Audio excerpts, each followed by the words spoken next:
Besok timnas Indonesia akan melangsungkan uji coba melawan timnas Tanzania. Pertandingan akan digelar di Stadion Madia Gelora Bung Karno Senayan, Jakarta. Pertandingan kontra Tanzania yang digelar besok merupakan laga uji coba sebelum menghadapi Irak dan Filipina dalam lanjutan kualifikasi Piala Dunia 2026 pada tanggal 6 dan 11 Juni mendatang. Dan dalam sesi latihan, sejumlah pemain andalan telah tampak bergabung. Di antaranya ada Pratama Arhan, Asnawi Mangkualam, dan Rafael Struijk.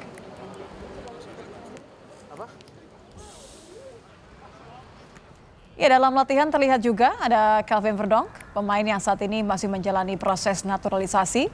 Pemain yang merumput di Liga Belanda ini terlihat mengikuti latihan ringan bersama skuad Shin Tae-yong. Menurut rencana pada Senin pekan depan, saudara, proses naturalisasi akan dilakukan di Komisi 3 dan 10 DPR.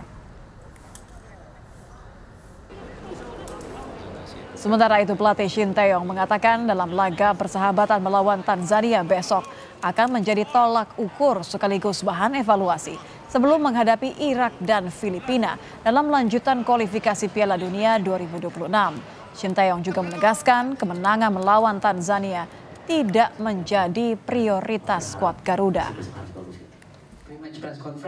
서두에 얘기했듯이 좋은 결과가 중요한 것이 우리 포커스가 6일날 경기가 포커스고 내일 경기는 우리 선수들의 전체적인 몸 상태, 경기를 휴식을 취하다 왔을 때 지금 어느 정도 올라와 있는지 경기 감각을 어떻게 그런 쪽 포커스니까 너무 경기 결과에 대해서 좋은 결과 가져와야 된다 생각 안 했으면 좋겠습니다. Kalau dengan kompakan ya tentunya beberapa pemain yang hadir di TC kali ini kita sudah bertemu di TC sebelumnya dan yang hadir pada hari TC kali ini juga hampir sama seluruh pemain, jadi tidak ada yang sulit buat adaptasi sampai saat ini. Semoga di pertandingan besok bisa memberikan yang terbaik dan terhindar dari cedera. Terima kasih. Sementara dalam lanjutan kualifikasi Piala Dunia 2026, 6 Juni mendatang, saudara, pemain timnas Indonesia Shane Patinama optimistis Indonesia bisa mengalahkan Irak di Stadion Utama Gelora Bung Karno Senayan, Jakarta. Shane yakin timnas Indonesia bisa memperoleh kemenangan dari tim manapun dan lolos ke putaran selanjutnya. Now I hope that it doesn't matter who scores, that we just win, because if we win against Iraq, we show that we are, in a good direction, and if we win also, we can go into the next stage in qualification. So I just think we are really confident, and we, what I say, it doesn't matter who scores. If we just win and we can go to the next round, it will be amazing. So. Ya, bicara mengenai persiapan menuju laga lanjutan kualifikasi Piala Dunia melawan Irak dan Filipina tanggal 6 dan 11 Juni mendatang, tentu semua bertanya-tanya seperti apa nanti jalannya laga timnas Indonesia melawan Tanzania di laga uji coba yang diyakini sebagai laga cek ombak timnas. Kita akan bahas bersama pengamat sepak bola Muhammad Kusnaini. Selamat malam, Bungkus.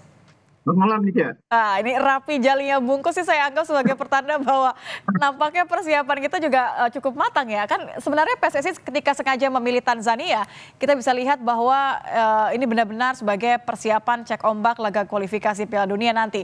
Kalau melihat kekuatan yang kita punya dari pemain yang rata-rata ini kan baru seminggu terakhir ya berkumpul ya. Ini apakah laga melawan Tanzania nanti dikatakan bisa cocok untuk persiapan melawan Irak sekaligus cek ombak? Ya, jadi uji coba kali ini saya pikir memiliki dimensi jangka pendek dan jangka panjang ya. Jangka pendeknya adalah bagian dari keinginan Shin Tae-yong untuk melihat langsung permainan beberapa pemain yang baru dipanggil ya. Ada Kelvin Verdonk, kemudian di belakang juga ada Patinama kembali, kemudian juga beberapa nama juga kembali. Tapi pada saat bersamaan ada beberapa nama yang tidak bisa bermain, misalnya Jai Ijes yang masih harus bermain untuk klubnya di playoff Seri B untuk menuju Seri A. Dan itu saya pikir butuh perubahan terutama di sektor pertahanan. Masuknya Verdonk akan membuat persaingan di sisi bek kiri menjadi sangat padat ya. Ada Verdonk di sana, ada Pratama Arhan, kemudian ada Patinama. Jangan lupa kita juga masih punya Nathan Chuaon yang juga bisa main di posisi bek kiri. Di bek tengah sekarang juga pilihannya semakin banyak dengan kembalinya Jordi Amat. Itulah saya pikir yang menjadi alasan mengapa Shin Tae-yong penting memainkan sebuah pertandingan melawan tim yang kompetitif.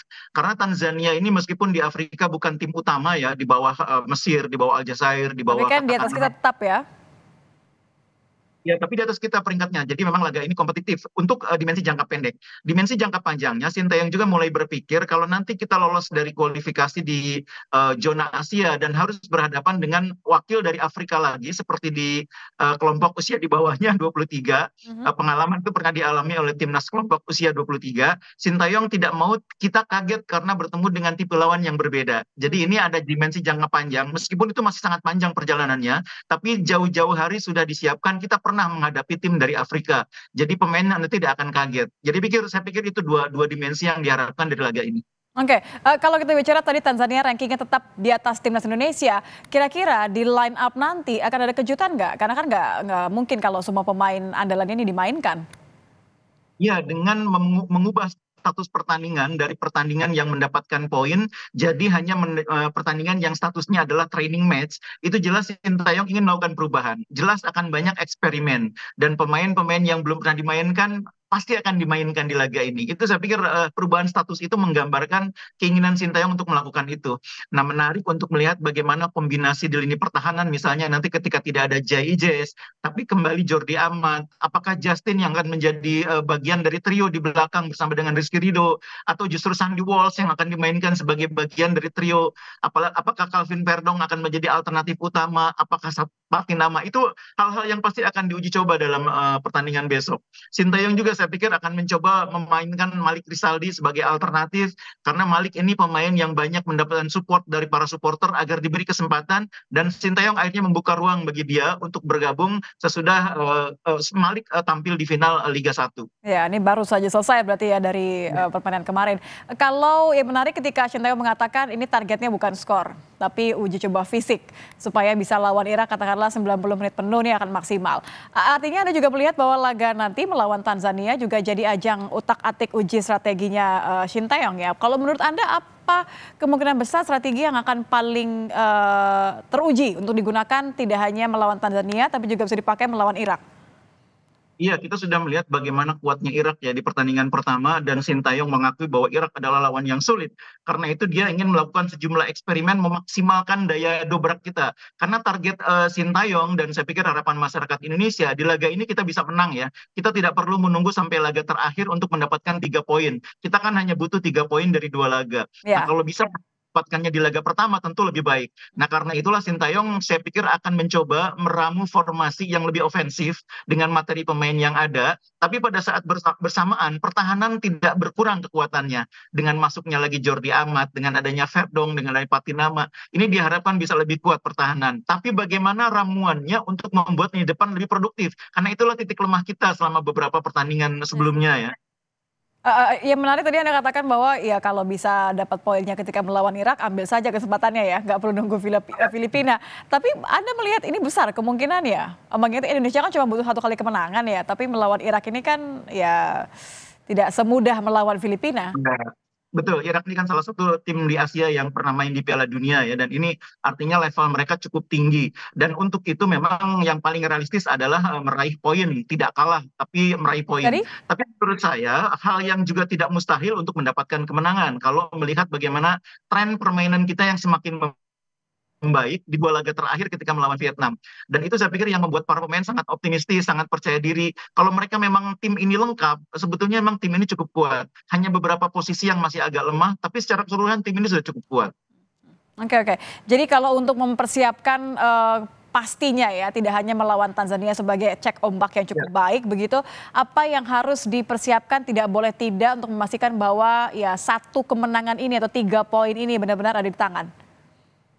Ya, yang pertama menurut saya pastikan bahwa tidak ada pemain yang cedera di pertandingan ini ya, karena itu memang tidak mungkin memainkan pemain 90 menit. Jadi kalau tadi sempat dikatakan menguji fisik pemain untuk main 90 menit, saya yakin enggak. Karena memang ini pertandingan uji coba yang membuat Sintayong punya kesempatan memainkan seluruh opsi pemain yang ada. Jadi tidak akan ada pemain yang mungkin main 90 menit, mungkin hanya 60 menit atau 45 menit bahkan. Dan yang kedua, sesudah soal pemain bisa dipastikan tidak ada yang cedera, Sintayong juga harus memastikan dari uji coba lawan Tanzania, dia harus mendapatkan formasi yang fix. Nanti yang akan main dalam formasi 4-3-3 itu siapa? Atau 3-4-3 itu siapa? Siapa 3 di belakang, siapa 4 di tengah, siapa 3 di depan, itu harus didapat dari uji coba lawan Tanzania. Karena cuma ini kesempatan untuk mendapatkan ramuan terbaik sebelum menghadapi Irak. Oke, utak-atik momen yang tepat untuk sebelum tanggal 6 Juni nanti. Terima kasih Bungkus sudah bergabung bersama kami di Kompas Malam. Selamat malam, Bung.